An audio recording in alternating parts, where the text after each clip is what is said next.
I'm in Las Vegas, and you've probably heard there's a new camera that's just been released, and it's called the Insta360 1R. In this video, I'm going to give you my first impressions as well as 40 things you need to know about this potentially game-changing camera. Number one is it's modular, which means you can disassemble the individual components and reassemble them as a completely different camera with a different purpose. So you're not obligated to keep it as a 360 camera, but you can also turn it into a GoPro type camera. There are currently 3 different builds of the 1R, the 360 build, the 4K build, and the 1-inch build. The 360 build is for shooting 360 photos and videos. The 4K build is a cheaper option for shooting regular flat photos and videos. And the 1-inch build is a much higher resolution and better quality camera. They call it the 1-inch build because it has an inbuilt 1-inch sensor. That is pretty incredible for something this size. I don't own it yet, but I've seen some footage from it and it looks really, really good. And just to clarify, the 1-inch build is only for flat photos and videos. It's not a 360 1-inch sensor. The main body of the camera has a relatively bright touchscreen, and this is also a 360 touchscreen, so you can preview your live images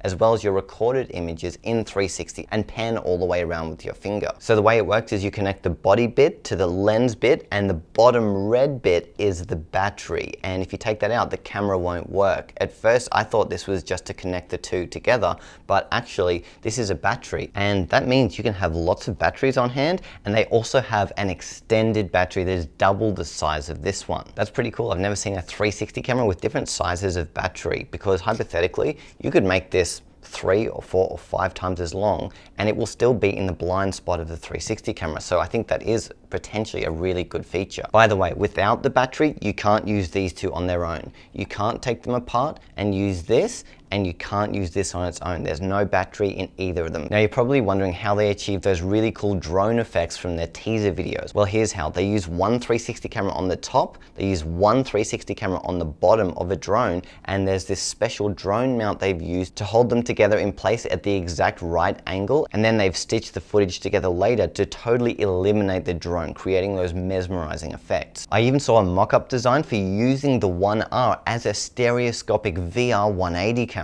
So there you go, that's modularity for you. You can disassemble the individual components and reassemble them according to the type of content you want to create, whether it's flat video, whether it's 360 video, or stereoscopic 3D 180. Woo! Geez, this is getting complicated. I just want something simple, and there's like 10,000 options. Is this too complicated? Could be. It seems to give you more choice to do more things.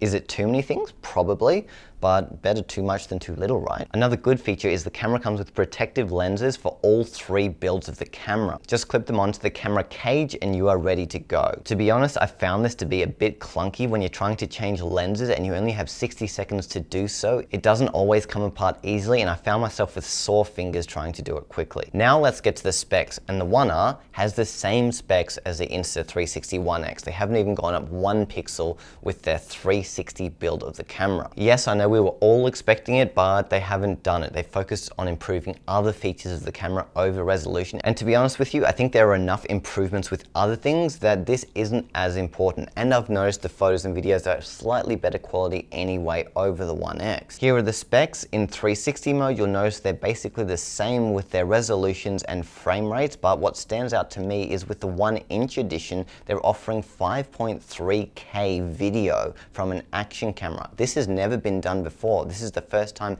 an action camera that fits in your pocket can shoot 5.3K video. Do we need 5.3K video for action type footage?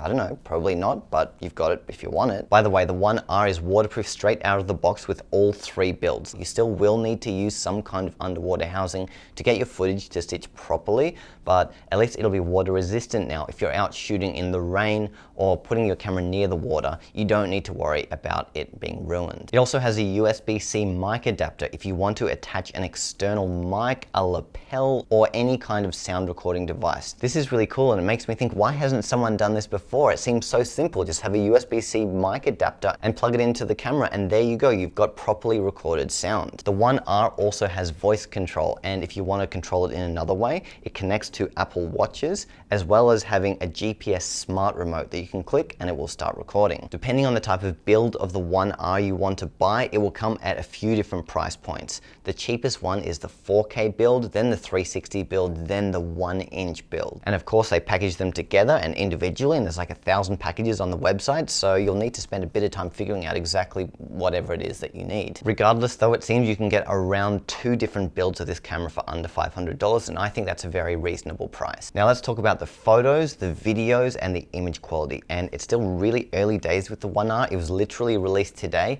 and the software is still about a week away from being able to stitch the 360 videos and photos properly. So Insta360 have put an embargo on releasing footage from the One R. So for now, I'm going to show you some of their samples, and in my next video next week, I'll show you some of my samples. So despite the 360 build of the One R having the same image quality and video quality as the One X, I have actually noticed an improvement in the way the photos and videos look. They do look sharper, even though they're probably not.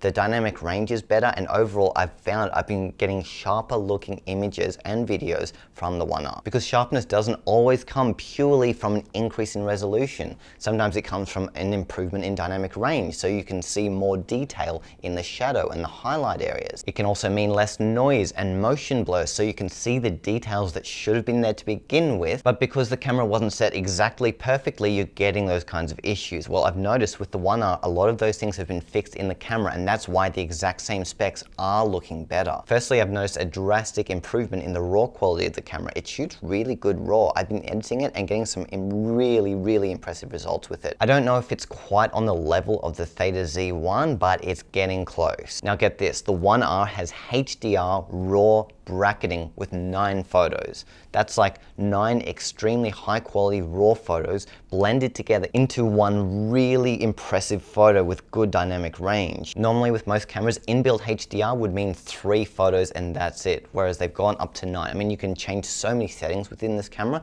to get your taste of HDR, but this is a massive improvement in the image quality from these cameras, because Insta360 have focused themselves more on video in the past, but now it seems like they're also drastically improving the photo quality with features like this bracketing /RAW/HDR. It also has DNG stacking like the Kandao QCam, where it takes a whole bunch of raw photos and combines them together to make the overall image quality better, reducing the amount of noise and other imperfections in the image by blending them all together and removing the bad ones and only including the good areas of the good photos. This is especially noticeable at nighttime. They have a feature called night mode where you turn it on and it optimizes the camera settings for shooting at night. So you're getting a lot less noise and motion blur. And when you're shooting 360 video or even regular video with the One R, you'll notice a lot less motion blur. If you're running at nighttime, it's not going to wobble and be blurry all the way around the horizon. And it seems like the best build of the camera for shooting at night is going to be the 1-inch edition, because it has a 1-inch sensor and it's going to be so much better to shoot at night with because of that. Speaking of night, they've added a star lapse mode. Ooh,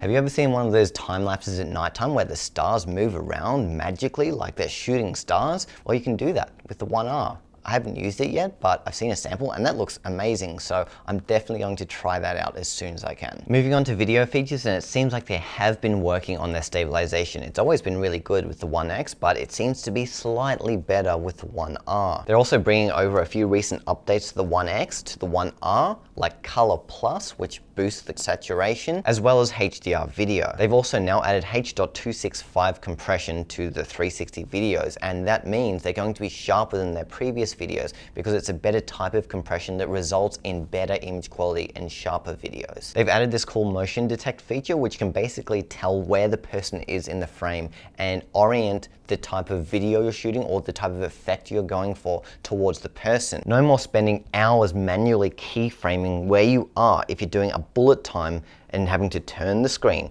I'm there, turn the screen, I'm there, turn the screen, I'm there. No, you don't have to do that. Now it detects that and it does it for you. So you can do a bullet time and it'll automatically frame you in the middle and create the bullet time effect with much fewer steps in the workflow. They also have this cool stop motion effect. that's pretty good. Another decent sounding feature they've added is point to track, where you hold your camera and selfie stick towards your subject and basically follow them with the camera pointed at them, and it will automatically track them, and later on the video will follow their movement. Now really quick, I want to address the non-360 mode, which is 4K mode right now, and there's also the 1-inch mode. I've taken some samples with it and it looks good. It looks really good. The dynamic range is good, and this is a camera that can easily compete with the GoPro Hero 8. As you can see, it looks identical to it, and they're clearly trying to give GoPro a run for their money, and I think they'll be able to do it. So already from the footage I've taken in GoPro mode, which is what I'm gonna call it, in GoPro mode, it looks the same as the GoPro. So if you're someone that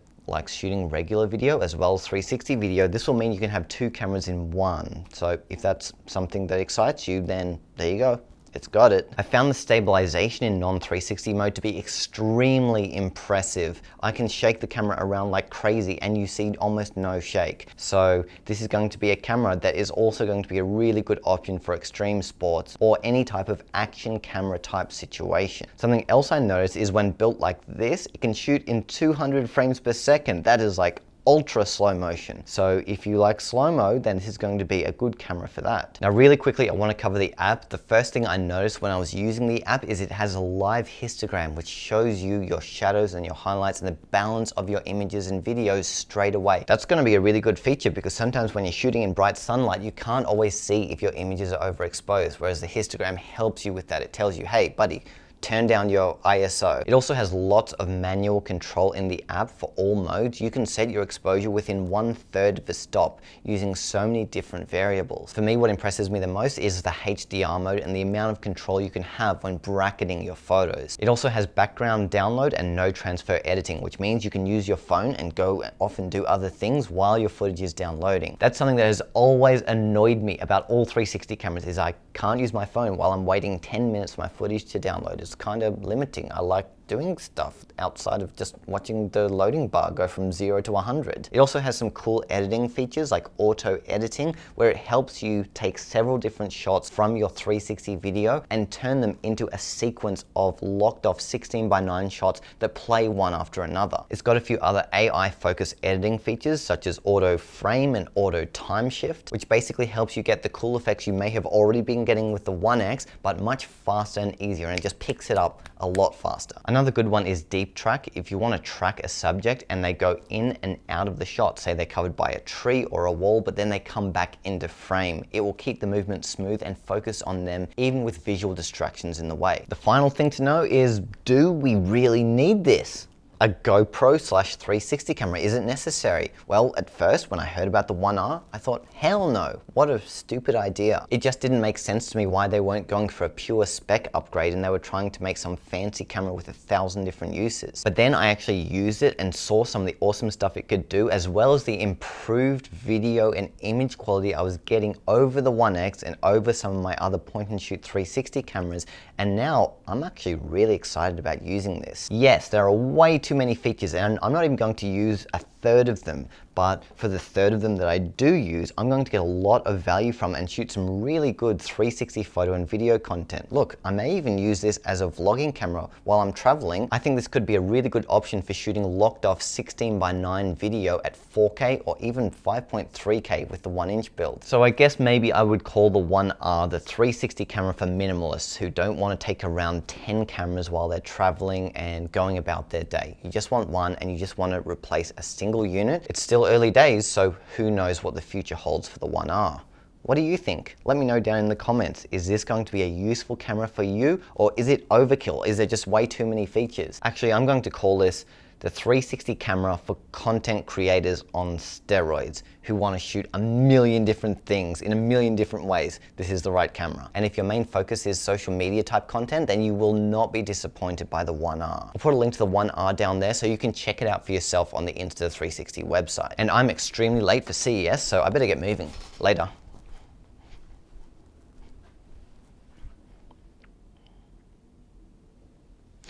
No!